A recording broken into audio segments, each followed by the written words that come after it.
Welcome to Wayne's Old Time Radio Page channel. I'm Wayne, your host.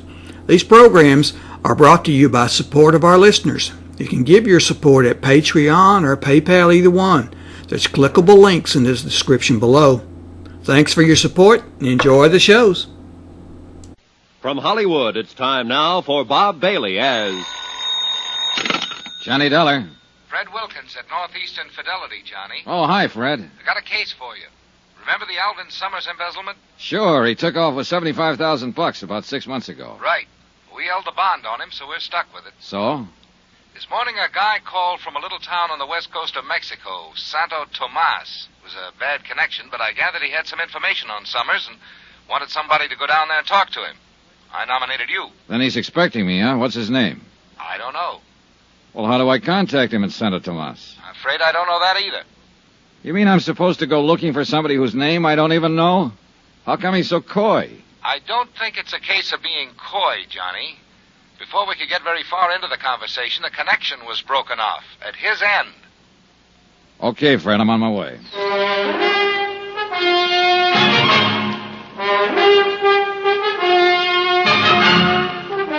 Tonight and every weekday night, Bob Bailey in the transcribed adventures of the man with the action-packed expense account, America's fabulous freelance insurance investigator. Yours truly, Johnny Dollar.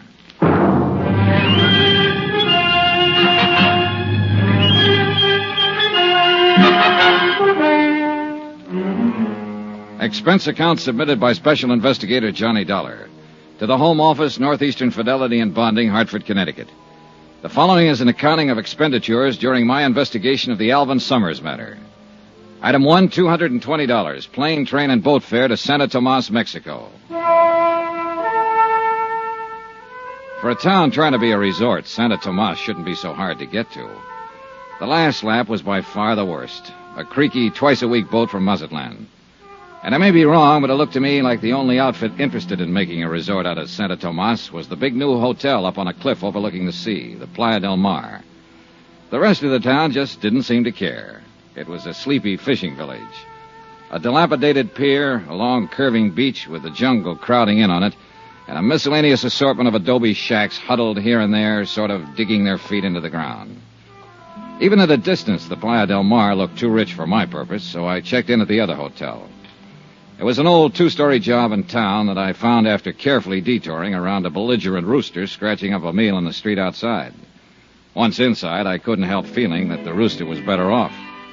It was small, dingy, and hot. I signed the beat-up ledger that passed for a register, and a little character wearing a ragged shirt with no collar, a big grin, and a baseball cap swooped down on me and grabbed my suitcase. Right up the stairs, senor. Okay. Are you the star of the Santo Tomas 9 or something? ¿Qué? The baseball cap. Oh, it's a first-class hotel here. I got to wear a uniform. Oh, sure. Silly of me. Which way? Follow me, senor. You come here to fish? Not exactly. My cousin has a very good boat to hire a cheap. Sorry. Oh.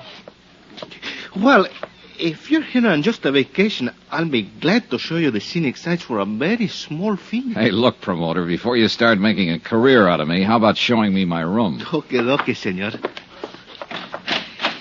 Here. It's a very nice room, no?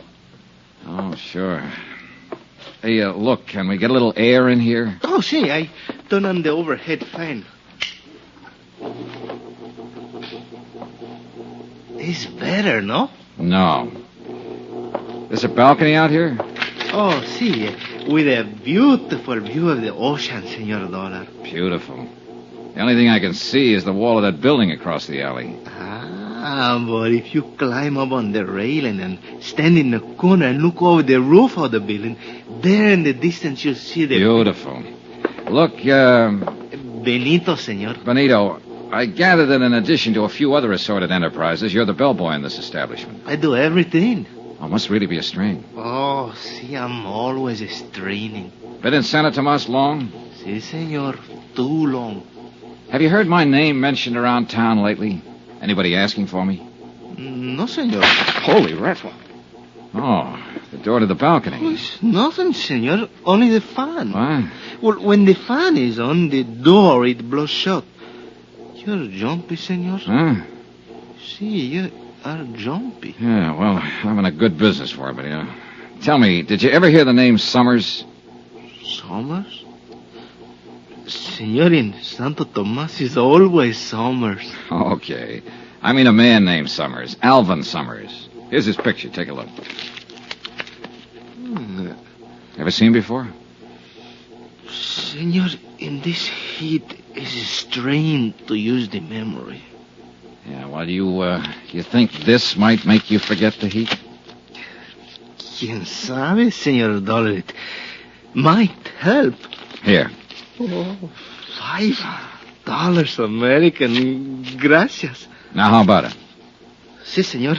I have seen this man. Here in Santa Tomas? I think so. Where? How long ago? I don't remember, but I'll try to find out for you. Okay, Benito. That bill I gave you, I've got a few more just like it if you can locate the guy in this picture, Alvin Summers. Or if you can find anybody who's asking about me. Senor, for that kind of money, I'll not only find him, I'll bring him to you on a silver planter. Item 2 on expense account, $5 American to Benito the bellboy. Flying blind the way I was in this deal, I figured I needed all the help I could get. And who knows, Benito just might turn something.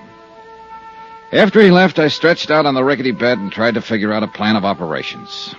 I had to make myself conspicuous if I wanted the man who'd called the home office to contact me. On the other hand, if Alvin Summers himself was in the vicinity, I'd have to be pretty inconspicuous to stand a chance of getting anywhere near him. Trying to do both at the same time might not be exactly easy.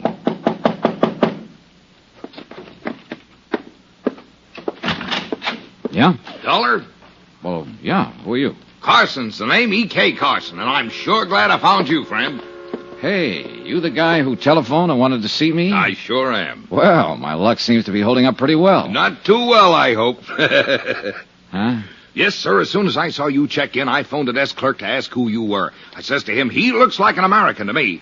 See, I'm in room Wait a 10 minute. downstairs. Desk clerk? I thought you meant that long-distance call. Well, the reason I hope your luck's not too good, friend, I'm sure hoping to get you into a little cribbage game. Cribbage? You play, don't you?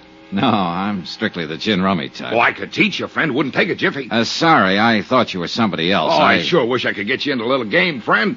Gets mighty lonesome making the rounds of these small towns. Are you in business here? No, I'm a traveling man. Regional sales manager for Hold-Tight Zippers. Zippers? Down here? Sure thing. All a matter of education. As I often say, business is where you find it. Why, half the world is just waiting to be zipped up. Great thought, ain't it? Terrifying. Look, Mr. Carson, if you'll excuse What me... about that cribbage game, friend? Sorry, as I told Now, you... I'll bet if you just learned to play the game, you'd find out it was a whale of a lot of fun. I'll wait. Well, then, why don't we have us a good talk about business? Look, if you don't mind, I've got a few things to do around here, so... Sure, I know. To tell you the truth, I guess I'm just plain lonely. Daytimes aren't so bad when I'm out on the road, but nights I don't seem to be able to find anyone to talk to. Now that you're here... well, maybe we can have a drink sometime. Say, I'd sure like that. Then maybe we can get up a little game later. Well, maybe. I ushered E.K. Carson, the cribbage king, politely but firmly out of the door. I'd figured him for the man who wanted to talk about Alvin Summers, but all he apparently had on his mind was cribbage and zippers. I ambled on downstairs into the cantina next door. I cut my way through the smoke to the bar and looked around. A few tired-looking characters at the tables, and over in one corner, a little fellow bent over a guitar, eyes closed, in a world all his own. Then I saw the girl, 3 stools down the bar from me. But when I looked up again after a drink, she was only 1 stool away. Hi. Hi. Welcome to Santa Tomas. Thanks. Really something, isn't he? Hmm? That guitar player. I saw you watching him. Oh. You know, those guys give me the creeps. They start playing and all of a sudden they're gone.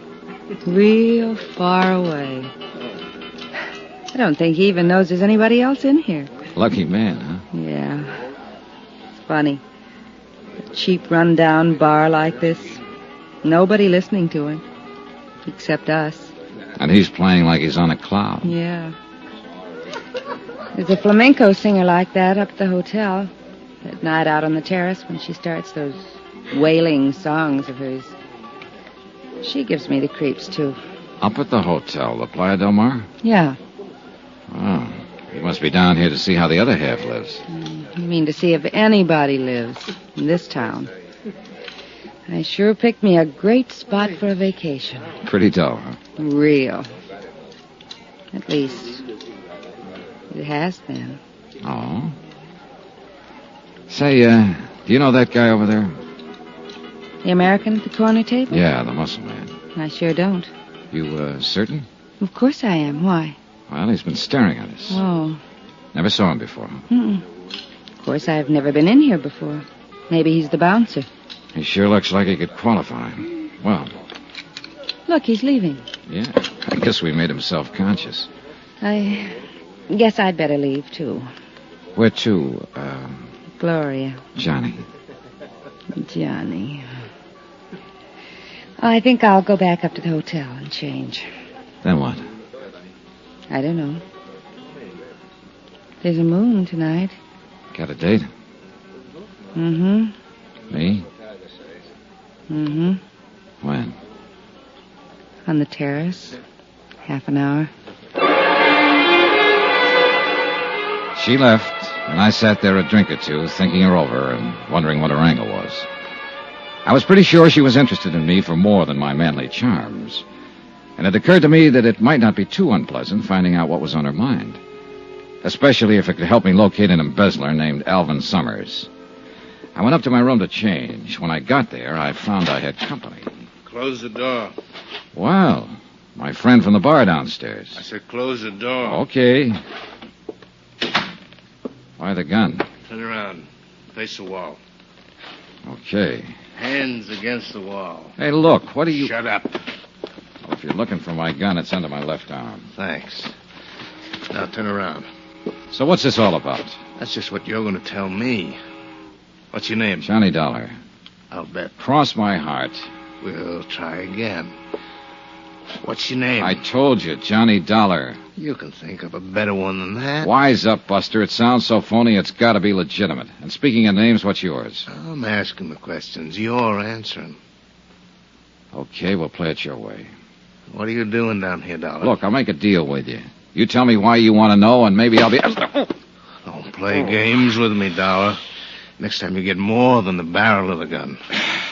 Hey, look, I don't know what this is all about. Okay, we'll cut out the question and answer routine. I know why you're here. Oh? So forget it, Dollar. Drop the whole thing and beat it. Maybe I like it around here. But you won't like it around here anymore, Dollar. You'll learn to hate it.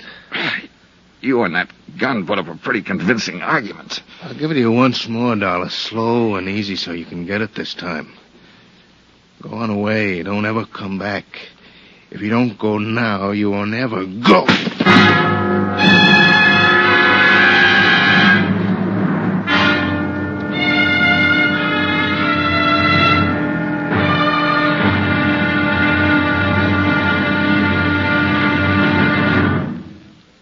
There'll be another exciting episode in the story of the Alvin Summers matter tomorrow. Tomorrow night, a threesome on a moonlit beach. A beautiful girl, me, and a guy with a knife. Join us, won't you? Yours truly, Johnny Dollar.